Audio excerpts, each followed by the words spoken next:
On the world today, the West African regional bloc Ecowas will hold an emergency summit on tomorrow to address the military takeover in Niger. The latest ousting of President Mohamed Bazoum marks the 7th coup in the region since 2020, and the junta in Niger cited persistent insecurity as its maintained justification for seizing power.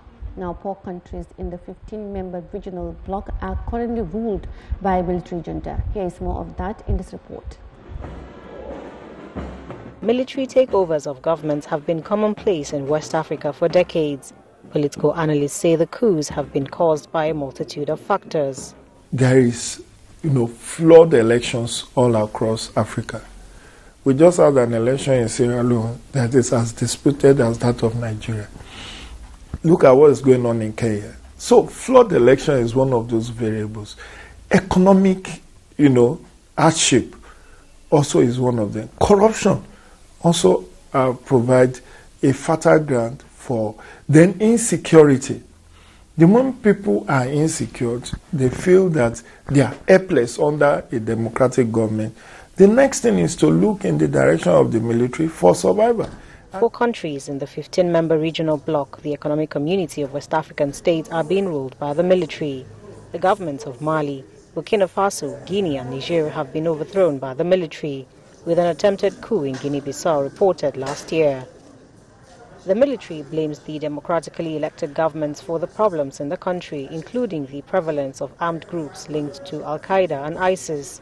But security experts say that is often not the case, because the challenges they cited for toppling civilian governments often remain. The countries that have experienced military takeover, have they fared better?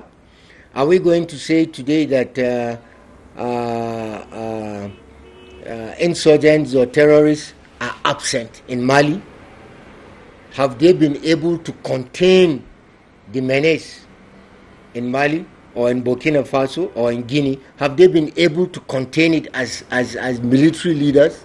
Analysts argue that if government leaders address the public's key concerns, then the armed forces may be discouraged from attempting takeovers. If we are able to get ECOWAS, African Union and UN to promote democratic ideals, to ensure that there is no state capture or the capture of election management bodies, and there are credible elections.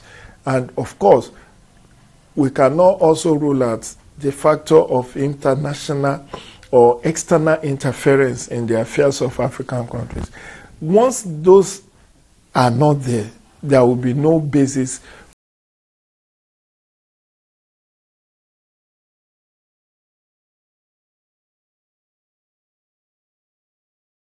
Niger, Ecowas have threatened to send troops if constitutional order was not restored within a week, and also imposed economic sanctions. But despite the expiry of the ultimatum, the Niger military junta has remained defiant. They have also got support from Burkina Faso, Guinea and Mali.